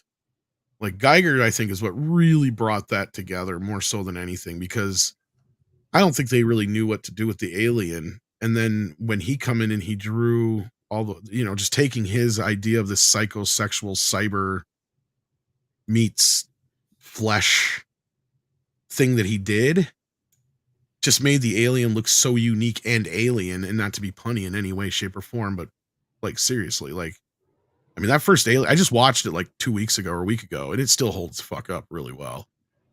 Yeah. In 4K, no less. So yeah. Yeah, very visceral. That's a good word for it. He's a sick puppy. Yes. He was a sick Yes. He's quite the macabre dude. I'd love it if Alien Romulus is good, but I'm not excited about it for the exact reasons of why the original Alien was so good, and it just doesn't look like it taps into any of that energy. And look, I know Alien 3 is a little bit derided for fair reasons, but I love that movie. The only thing I dislike is just what they did to Newton. What's his face? I just almost called him Burke. It's not Burke. That's the other character. You know what I'm talking about. I watched Aliens 3. You were talking about 3, right? Yeah. I watched that once. I had it on video. I had my own copy. I watched it once and never again, even though I owned it. The director's cut, or the extended cut, I should say, because the director had nothing to do with it. The extended cut's a little bit better, but again, it still has the same problem. The problem with the movie isn't the movie. The problem with the movie is what it does to Hicks and Newt. Right? Like, that's the problem. Yeah. But I mean, functionally bringing it, like, one of the things I love about that movie is that they put them in a place where, like, it's the prison. They have no weapons. There's one enemy that's unseen, that's in the shadows again, right? And they don't have the tools to. I mean, I love Aliens, but they don't have the tools to just blow it out of the sky, right? There's a lot more tension from that kind of setup, which is not. It's like you get that modern thing where it's like shit's flying all over the screen, tons of CGI, and there's 100 aliens. And it worked in Aliens, but in a lot of the B-level schlock, it just takes all the tension out of the scene. I agree with Yellow Flash's comment that maybe compared to a lot of stuff that we saw afterwards, you suddenly think to yourself, maybe that one wasn't as bad as I had initially thought. Absolutely. Yes. You're like, fuck, I'll take Alien 3 any day over this shit, especially when you get to Requiem, Alien versus Predator. Oh my God. Yeah. Yes. It was like that movie said, here, Alien 3, hold my fucking beer about how dark and depressing we could be. Like, it's like we got a whole town full of pregnant women we're going to impregnate with aliens. Fuck yeah, let's do it. Oh my God, was that a bad idea? I watched that movie and I wanted to just chuck it out the fucking window. was like, are you serious? This cannot be really happening. Like, this has got to be a parody. But anyway, Goddess of Women is in the house, or at least she was. Says, at work, just dropped by for a bit. Well, thank you. Says, Iger is off his nut. Yeah, was he ever on it? Okay, have a good rest of the show. I'll catch the replay. Well, glad to hear it, Goddess, and don't work too hard. Yeah. On that note, we got there's a couple more stories here I wanted to grab, but let's quickly look at this fucking Star Wars thing. Oh boy. Tales of the Empire trailer revealed. Okay, so Star Wars Tales of the Empire is a new 6-part animated anthology in the style of Star Wars Tales of the Jedi. Was announced today with a surprise trailer and key art revealed. Look at all them strong wham. I guess that's an art style. Yeah. Yeah, look at that, like right off the bat. And the only reason I want to see this because I got a hunch, and you kind of, I think, was it Price? You said you watched it, or whoever it said. That, yeah, it's basically a these people don't get to. Why do you seek imperial favor? Years ago, my people were all but destroyed. Of course. Yeah, I can see it already. 13 seconds into the fucking trailer. Wow. 13 fucking seconds. No. Yeah. What is this? Tales of the Empire. Tales of the Empire. Let's sympathize with the bad guy. That's what it should be called. Poor little Empire. Gives me strength. Eat a bag. It is that strength I offer the Empire. Offer accepted. I'm here to May present the Fourth be with you. A thrilling show. Just be glad you're not a Jedi. When does this take place? 'Cause it seems like Order 66 did not clear that many Jedi out. No. Yeah. Jedi's are the bad guys, probably. They're finding them all the damn time. Left and fucking right. I think it Order 66 it took out about 66 Jedi's. And then the rest are fine. What's even funny is it makes it even funnier when, like Anakin acts like he's never even barely heard of Jedi's, or people think they're practically a myth because nobody's fucking seen one on the Outer Rim. Remember that? I mean, Luke. Yeah. No. Remember in the first episode 1, they have this whole, and it's even more so in the book because that's why I remember it more so. Anakin points out, I know you're a Jedi, and he's like, how do you know? Because of that laser sword. Laser sword. Yeah, are you a Jedi? Yeah. Yeah. And they have another conversation that's not in the movie about it too, where he asks him a bunch more questions about Jedi, because you can tell he's clearly interested in Jedi, but he actually talks about them like they're a myth, right? Like, so if they were a myth when they were in existence, like after they're dead, they show up left and fucking right. Like, what the hell is this shit? He did say no one could kill a Jedi. Well, that's true. Order 66 did not succeed. Anyway, we got Freckles here. Let's see what Freckles is all about. Your path is set, Morgan Elspeth. I will fulfill my destiny.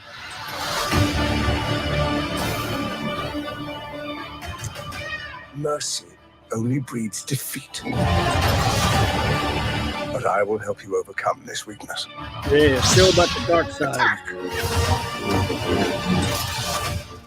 So we got 2 powerful misunderstood women. Yeah, show about the dark side. Are you fucking kidding me? Hey, Are George, you fucking kidding me? George, you like the show about the dark side? Is that what you wanted us to see? Force is female. They're the victims. I'm not allowed to answer. But George, the dark side's good, and the good side's bad, right? I just want to drink my Diet Pepsi. Can you leave me alone? But tell us what you think about this trailer, George. I'd rather go where you got a THX they put some effort 1138. into the visuals. Like I'll give them that. But I mean, yeah, the animation, all that, fine. But you said the Empire would help to change things. Everything comes at a cost. This is even close to. Okay, so those ships that we just saw. So this is obviously close to Order 66. The Empire's already rising. That's a place to pause it. Sorry. Yeah, he's ready for the glory hole. My war. There's Grievous. So this is during episode 3. Since I was a child. You cannot stop what has begun. Now, isn't this ground that's already been covered? I guess. To join us. You could say that about all Disney Star Wars. I'm so glad I don't give a shit anymore. It is time you meet your new If I had, if I had any respect for what they're doing with the story, I'd be excited. I knew it. I knew it.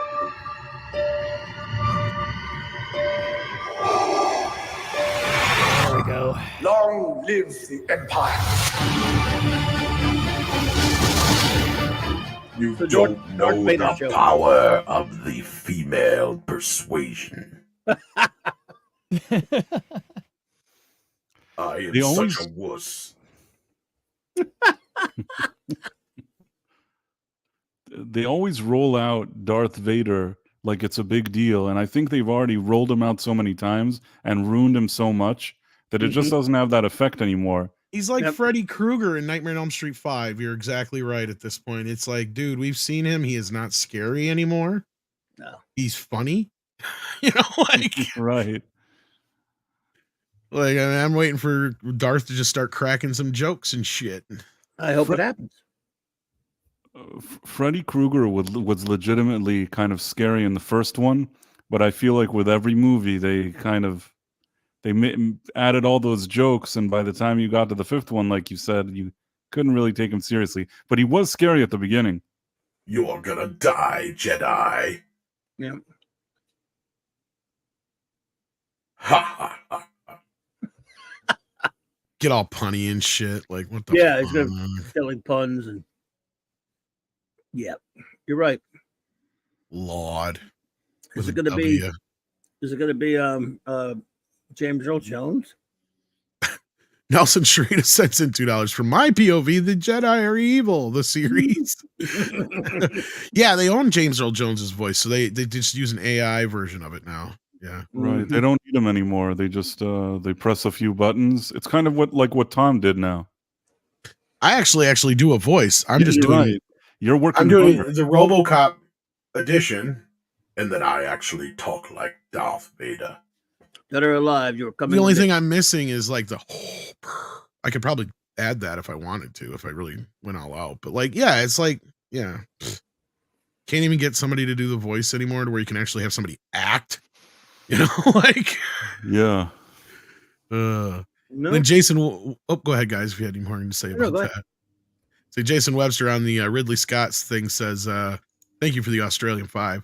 The real question is, if Ridley Scott had directed Star Wars, how many director's cuts would he have subjected us to? Only in 5. retconning the 5 is the correct answer. But here's one thing I will give Ridley Scott all day long over George Lucas.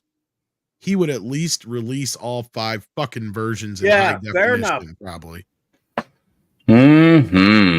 Lucas would do Alien, the special edition in the 90s. Yeah. We'd be 3 versions in and we wouldn't be able to get the original one anymore. Yeah. In which there's no longer one alien.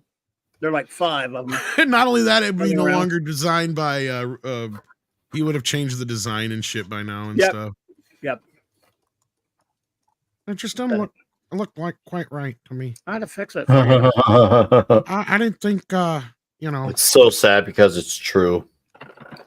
HR Geiger is the just one didn't quite thing, capture what I wanted. It's the one thing that gives me pause about him supporting Iger, and that maybe he really does, is because if he's anything like Mark Hamill, and he did the special editions and thinks that they are totally superior to the originals. Oh, he it's totally possible. It's totally Look, possible. Oh yeah, You he's guys- still. I've told you this before, and I'm not trying to break anybody's heart. He's never really been the geek for Star Wars that we are. No. I really don't know if he even watched them again since they came out between the time he first put them out and then the special editions came out.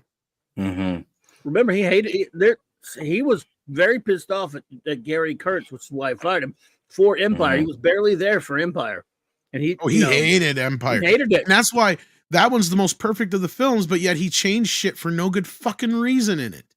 because he felt. He was like Ed Wood. He used to call him up and say, "Why are you guys wasting so much time on this or that?" And they'd say, "Well, we've got to get these scenes right." He said, "Just you don't have." Remember the scenes in the Ed Wood film? We go, just keep it printed. It's fine. It looks good. What?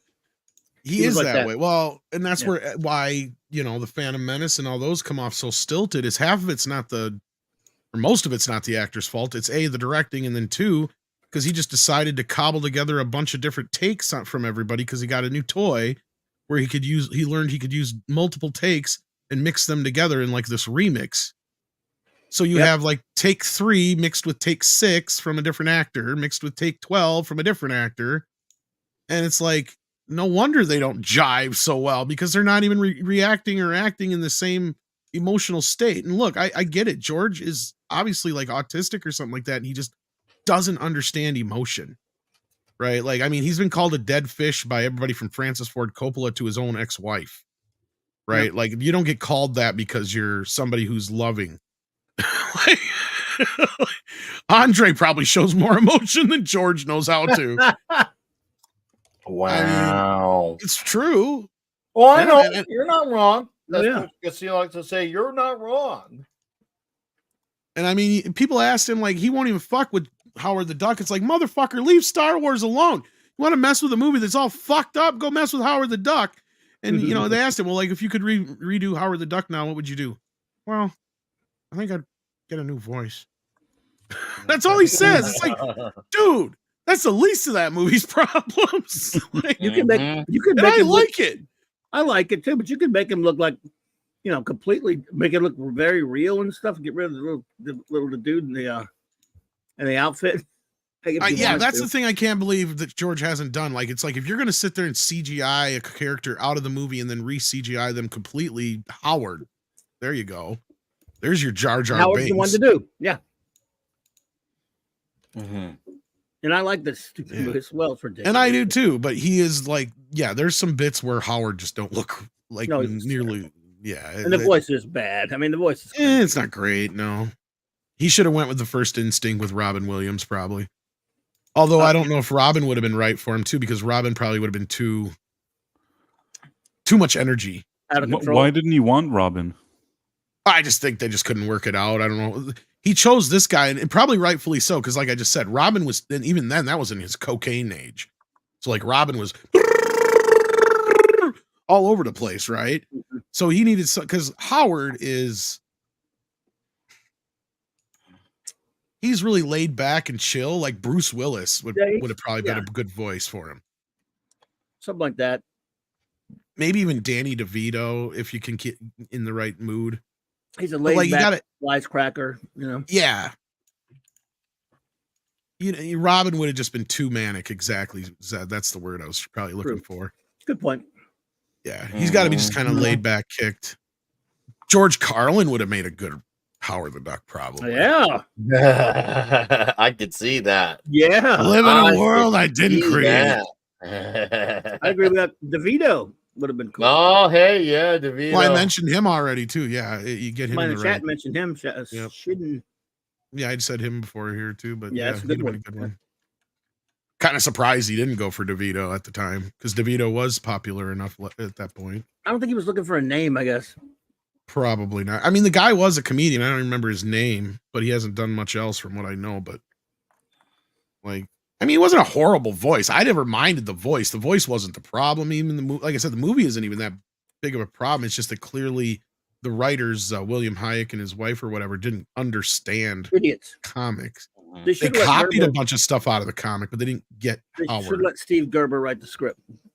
All of it. But all I remember mostly is going to the theater that first night it opened and seeing all these little kids in there with family. Like, I don't think you guys really know what you brought your kids to. I think John Candy would have been too jovial. I think John Candy would have been too jovial. He's too, too chummy, too good guy. He could have done it though. I think he could have, but you got to have somebody. Bill Murray would have been fucking perfect. Perfect. Yeah. like you really want to, especially in that time. Like, yeah, especially. But anyway, that being said, one more story, and then we're gonna get the fuck out of here. This is a short one. All right. We got this one here. Dearest said if Scott directed, he would have killed Han. Maybe. Return of the Jedi for sure. Yeah. Yeah. Dune 3, says Denis Villeneuve, will be his last Dune movie. So that means he's only going to finish with Messiah. But yeah, this is the latest news that come out that Dune 3 is in active development along with this other thing that Villeneuve Favre wants to do. He goes, but if I succeeded in making a trilogy, that would be a dream. It seems he intends to be good on his word. That would, of course, was what he had said before. And now the latest is that it sounds like this will be his last go at the Dune universe. But of course, Legendary could continue from here. Which I'm just curious what you guys think. Nuclear War is the other thing he's working on there. But I'm not surprised. He said Dune 3 would be his last one, but I can't believe Legendary isn't thinking ahead, going, well, we need to make a whole bunch more of these. Maybe they are. They're just not saying it. Or maybe they obviously I've heard you guys discuss that, Dune 2 has done fairly well, but not to the numbers that it should have. Maybe they're waiting to see how 3 goes before they. So I'm sure the idea is at least the seed is planted for them to want to do more, but they want to see how Dune 3 is before they give it the green light. Because I'm sure if Dune 3 does what they were hoping for, too, aka gangbusters, not just pretty good, then they'll go all in and say, all right, time to roll these out every other year or so. So that's my theory on that. Well, the box office is doing well, as people are asking in the chat. It's sitting at 631 worldwide, 374 internationally, 256 stateside. But there are a lot of people who are calling for $1 billion. Remember, there are people who are exaggerating numbers. I said you that. Were I said, moderate, well, but a lot of people were. I said they could have hit close to it. It might still. I said it would be 600 million, and everybody thought I was a weirdo. No, I said it, right. I said like 7. I said 8 to 9, but it's going to probably settle around 7. I said it was going to do around 6, and I'm glad it did more than 6. That's good. I'm happy for them. It could do more, and here's the reason why. And I've been hearing a rumor because, like, my peoples haven't been talking too much in a while since the whole James Gunn thing has taken over. But I did hear that there's a rumor going around that Legendary has threatened Warner Brothers, that if they put this out early on video on demand and on HBO Max, they're going to shit can Dune 3. So I don't know. I think the box office hit a threshold where both teams are happy, though. So this is probably a rumor that's been going around for a while, because I heard recently that the video date is in May, which means it'll hit video on demand at the end of April, probably end of this month. But they could change that. They could stick this movie, because the longer they keep this in theaters, the more of a chance it has to make money. Because once the shine wears off of Kong versus Godzilla, I think people will go back to see this in theaters. I didn't care for the ending, but I get it. This is like the new Avatar thing where people will go see it in IMAX over and over and over again. People are waiting 2-3 days or longer to get tickets in some cases, and so they can see it in IMAX. So, I mean, it has legs in the IMAX screens. I think it'll be interesting to see when and if they do drop it on video on demand here soon. But anybody else got anything to say about this? I knew this wasn't a story that was going to last too long. I mean, you don't usually see a director with 5, 6, 7 movies of the same franchise on his resume. And I don't think Denis is necessarily the kind of director who would want that either. Definitely, whether or not you like all his films, he does seem like the kind of guy who wants to go off and do other creative things. So I believe that 3 is probably right for him. But it could also be a marketing tactic. Like I said, you don't usually see directors hang on for that much, A trilogy is usually the extent of it, right? Unless you're talking Ridley Scott doing 10 Avatar movies, but that's. Or you mean James Cameron, but yeah. Yeah, or sorry, no, my mistake, but yeah. That's because we were just talking Cameron. Ridley. yeah. In that case, it's his life's work. That's not the case here, right? So, I believe it. But I also believe that he wants to do a third movie. That was probably how he set it up. Trilogy under his belt. Yeah, probably. I'm afraid he's going to leave it to where nobody can really do anything with it after this, because the way he set up end of this, I'm just curious where he's going to go with it from here. Who knows? I've not seen the second movie, but no, the other people are saying is the reason he did it the way he did it is so Chani can have a bigger role in part 3, because otherwise she doesn't have such a big role in part 3. Which would have been Which fun. actor is that character? Zendaya.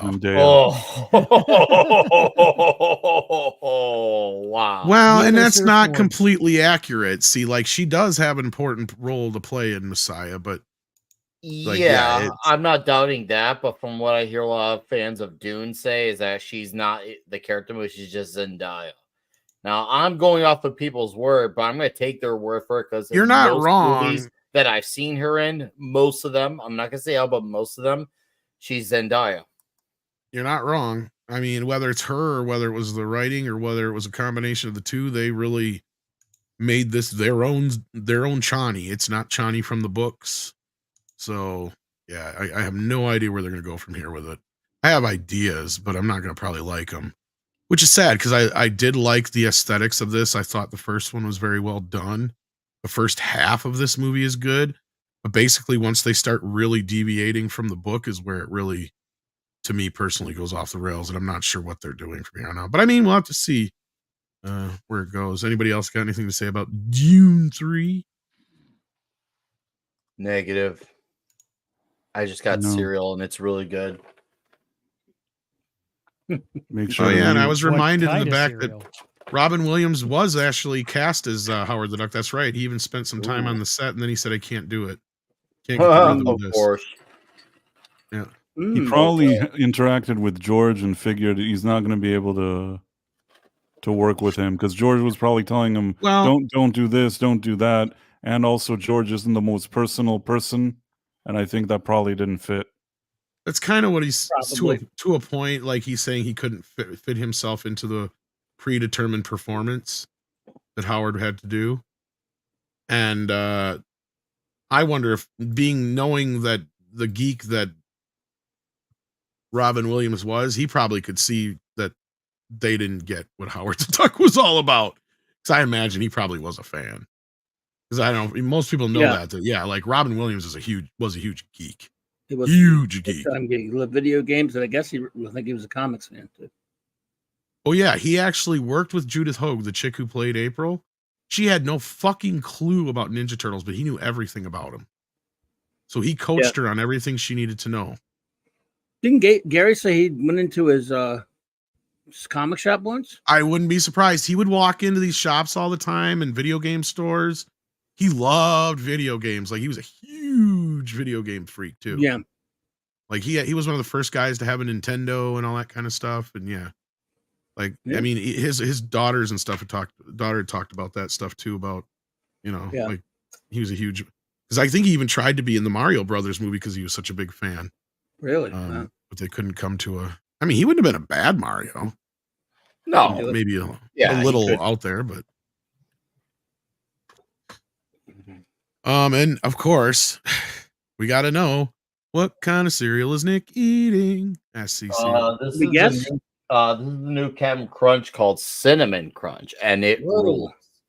I bought it. I started the box yesterday. I'm almost finished with it today. Wow. Cinnamon Crunch. Cinnamon Crunch Captain. Oh, dude, it rules. I'm not a huge cinnamon fan, so maybe that's why. I'm a lover of all things cinnamon. No, I hate this part. I hate that they digitalized Captain Crunch. But that all said, complaint aside, this cereal. And that's a family size box, and you fucking polish that. Here, don't believe me? You're a monster. Oh, I believe you. You're a serial killer, dude. I believe you do. Yes, that's good. All me. That's been all me. There's your series. Series. Just call it Serial Killer with 32 flavors of Nick Weiser. What flavor is it this week? Yeah, I love it. I thought I was gonna have one bowl yesterday, and I'll have the next one the next day, but then it ended up being 48 hours. 48 hours of me eating this cereal nonstop. Yeah, so there's one last story, like I said, I want to talk about here. One very last story, and you guys know I'm a Frankenstein freak, right? Mm-hmm. Like, for those who don't know out there, I have like this ongoing thing where I have as many as I can find anyway to this point versions of Frankenstein for various ones, and That's one that has Frankenstein. Frankenstein, yeah, and one that actually I have to get my hands on, but I've seen a couple times, but I still have yet to find the Blu-ray or even know if it's released on Blu-ray yet. Is a classic starring Sting, and it was called The Bride. The Bride. I remember I saw it at the theater when it came out. Yeah, Clancy Brown, Jennifer Beals, Clancy Brown. They're remaking the remake now. What?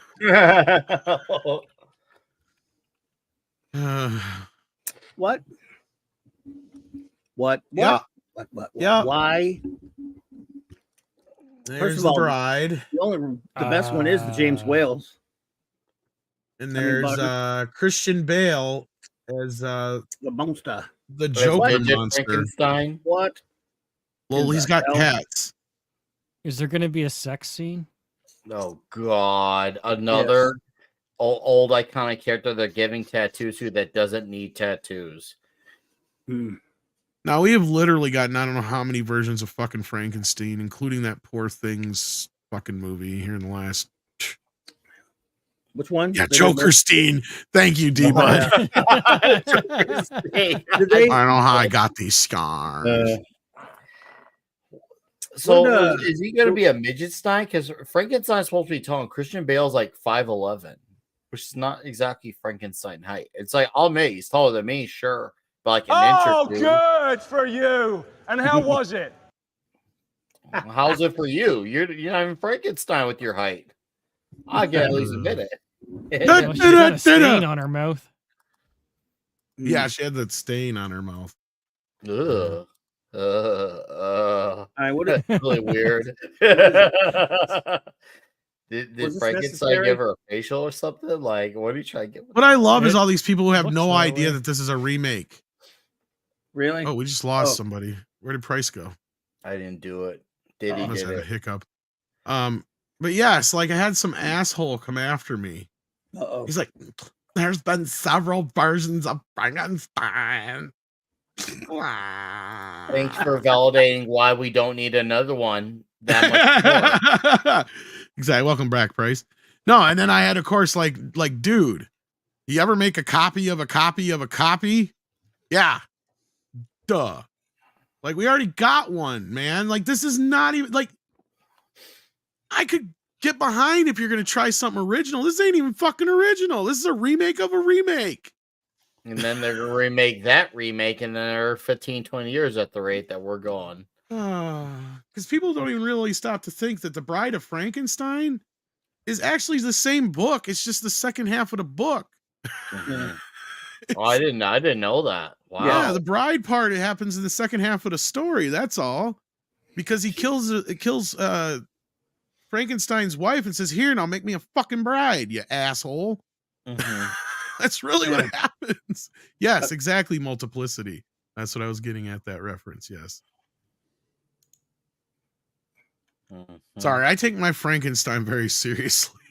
I actually love The Bride of Frankenstein better than the original film. It is. It's a superior film, but it's still the same. It's still part of the same story, though. Really. Yeah, it's great. It's a great movie. Karloff. The Bride was mildly entertaining, but I never really watched it. And again, after the first time at the theater, I mean, yeah, Sting and Jennifer Beals. It's very 80s. Clancy Brown, and was Willow in it? I think so. Willow in it. Maybe it's been like 10 years since I've watched it, but yeah. I got it on digital. I don't have the disc. It's okay, but it's not the class of the original, of course. No, it's just another one. Yeah, that's what I'm saying. Why do that again? Come up with something different. That story's been done so many times and it's done well enough to where leave it alone, man. I'm more excited for Del Toro's Frankenstein, yes. Because we actually get to see Del Toro's vision. I loved Kenneth Branagh's vision, and he covered the whole story. So he's got the bride story in his version. That's the one where they had what's-her-face playing the bride, Tim Burton's ex-wife. Oh, yeah. But was Helena Bonham Carter? Helena Bonham Carter, yeah. Robert De Niro. Huh? That's almost like a tragic version of the bride there. Like, did you ever see Frankenstein, the True Story, the big TV epic? I have it. It's in my collection to watch. I haven't watched it yet, though. It's pretty interesting. I mean, that's the one everybody tells me. That's probably Yeah. That's probably when I'll watch this Halloween. Yeah. Yeah. It's this year. I'm gonna have to do some Frankensteining. Anyway, I just wanted to cover that real quick because that bothered me and that asshole dumb shit. Yeah, well, it's because it is dumb shit. Straight up, They've done all kinds of versions of it. You're right, Nick. That's what I should have said. Thanks for validating why we don't need another one. Oh man, that's the sad part is that's the reason they use it. So you have indirectly told me that you want to justify your laziness. You want to justify your laziness. That's not enhancing your argument. It's discouraging your argument. It hurts it that much more. It's almost like it's double lazy. That's my point, Nick, right? Because you're like, not only are you not going, you know what, I got this interesting idea that's kind of a spin on Frankenstein. No, you're literally remaking somebody else's original spin on Frankenstein.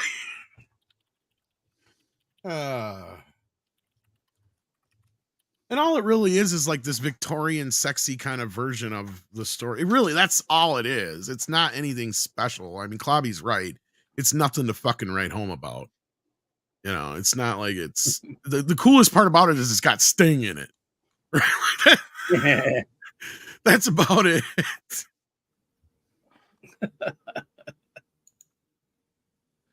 I mean, really, that's its claim to fame at the end. I guarantee you that's the only reason most people even remember it. Otherwise, it'd just be another footnote.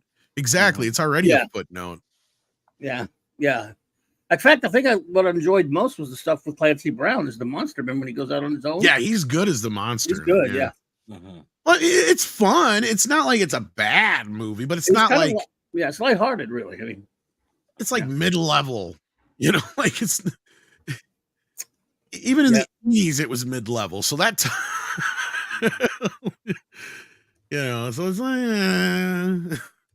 It's one you rent on a Saturday night when everything else is out. You know what I mean? Like it's one of those kind of movies. Or at least it was back in the day. Once upon a time. Didn't it have like a hit song or something like that? I don't even think it was a Sting song, but I swear like... I wouldn't know. Maybe I'm thinking of some other movie too. It could be.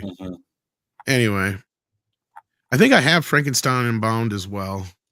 Or is that a? Oh yeah, I don't know. Is that the Hammer one? DVD. I might.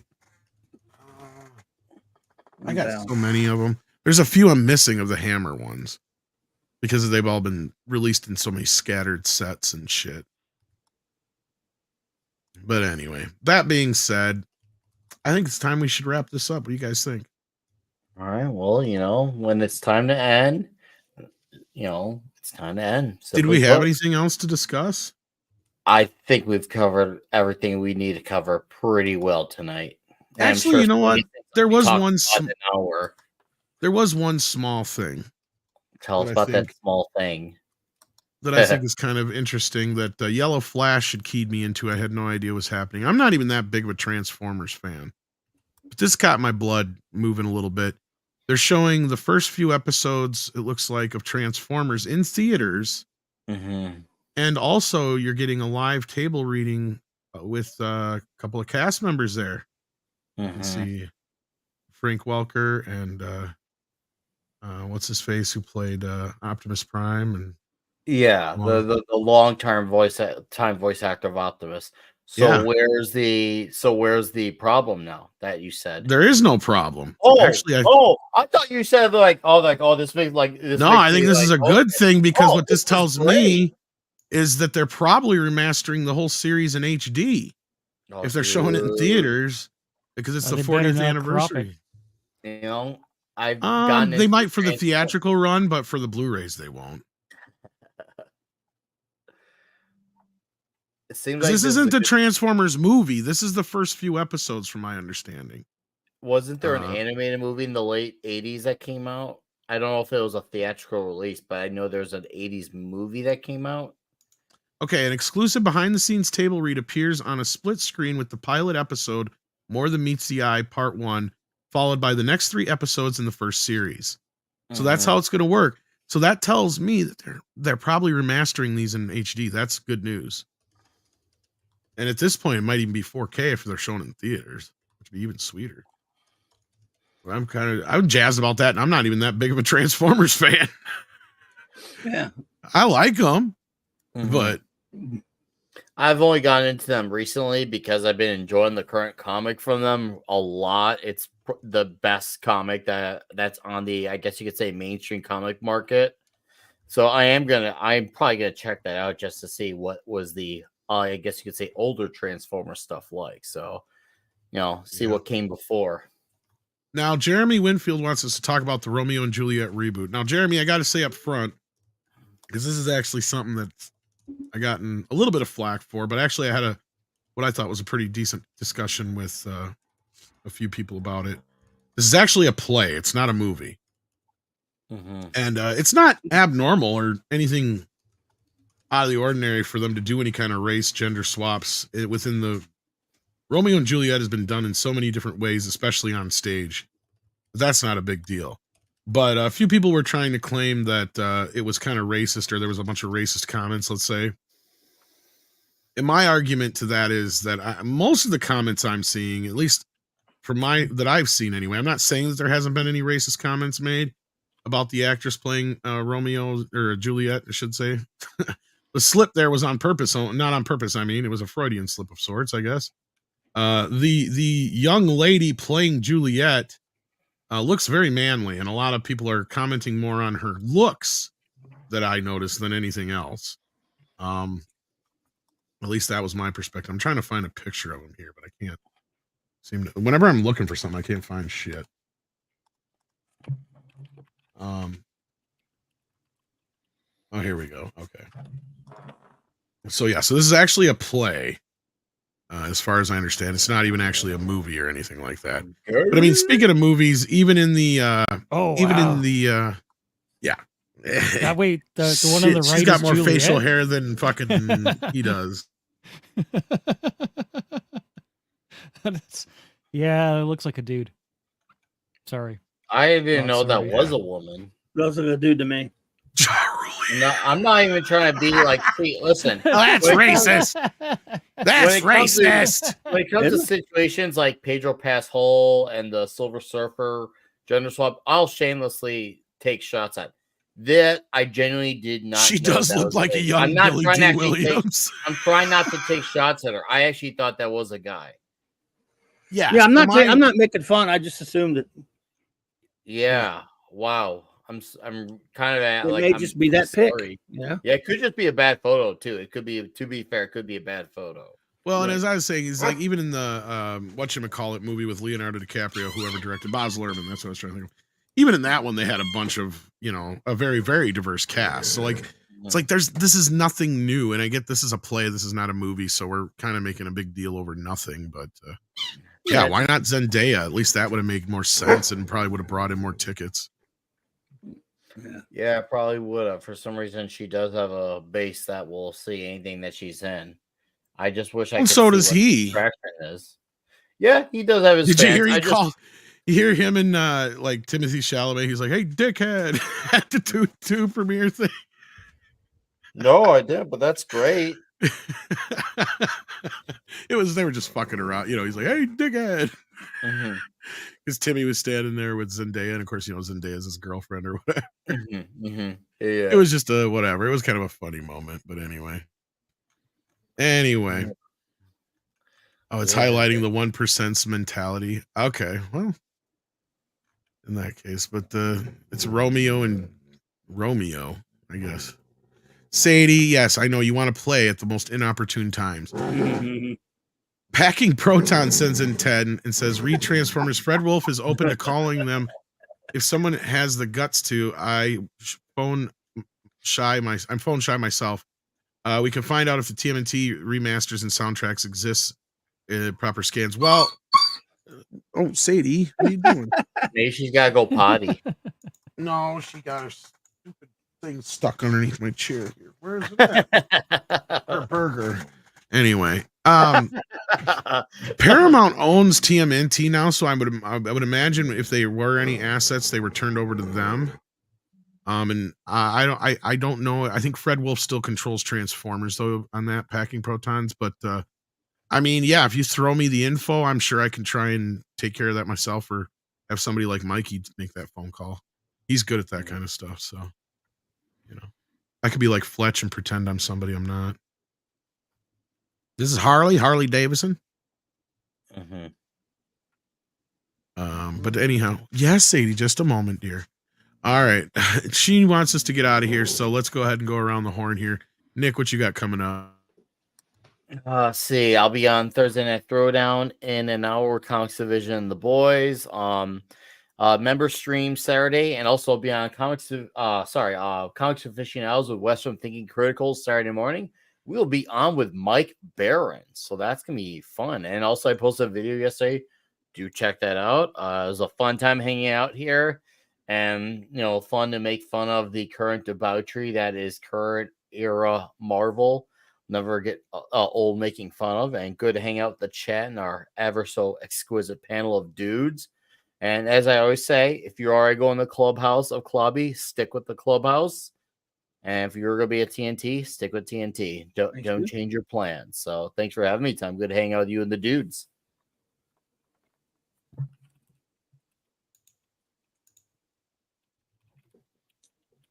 Okay, well, good luck to you, Nick. That was great to hear. Yeah, I think Tom is eating chips. You guys will plug your channels. I think Tom's paying attention to Sadie. He's paying attention to Sadie. Yeah, so just keep going around the horn. I thought Sadie. Well, Price, you go then. Okay. So yeah, at 10 p.m. I have Quantum Leap Revisited on my live channel, Price of Reason Live, and then at 11:45 p.m. It's the Night Owl with Dread Roberts on my live channel as well. So if you guys get a chance, you're welcome to check that out. Mm-hmm. Yeah, that's I think Tom's still good stuff distracted. right there. Sadie ate Tom. No, she wanted her supper. That's what it is. So yeah, Clobby. Breathtaking for Tom. Did you go yet, Clobby? No, go ahead. Go ahead. I'll go last. Go ahead, CC. All right. I like to sit in the back of the class, but I'll go first. Tomorrow night is karaoke night. You can hear Tom, Price, and myself sing karaoke songs. We will be on YouTube, and you can also find us on X. So check us out. Tune in, listen, hang out. We have a good time. We butcher songs. Sometimes we don't butcher songs. But it's just a lot of fun for a couple, 3 hours. So catch me there. There you go. Mm-hmm. Well, in a little less than an hour, I'll be on with the Clubhouse with the wonderful Raquel and the great Mark D. Doing our usual Thursday night thing. We have a Blake 7 episode review. We're also reviewing the first episode of Kolchak the Night Stalker of the series. We did the 2 movies before in the past couple of weeks. And then, of course, we'll be reviewing the Star Trek comic. And then tomorrow night on my good buddy James' channel, 6 Central, 7 Eastern, we start beginning our review of all of the Fantastic Four, Kirby run of the Fantastic Four 1 through 102, and all 6 annuals. So, yep, hail to the king, and that'll be great. And Saturday night Star Trek, 9 p.m. Central Standard Time. Back to our Star Trek reviews. We're starting season 6, Star Trek Voyager. And thanks for having me, Tom, and my friends. Great hanging out with you. Glad to have you. And thank you all out there in the chat. Indeed. And thank you all for being on the panel today. And thank you guys out there, all the wrenches. I see Daryl. I know we had D-Bud in here. Mecha J. Thank you so much, guys, for all your help. I think even Got Us a Win was in here earlier. Thank you again, guys, for everything you do. And you guys on the panel. And yeah, I may check into TNT or I may not. You might see me there. You may not. You never know. And with that, it's time to go. Take care of yourselves. Yes.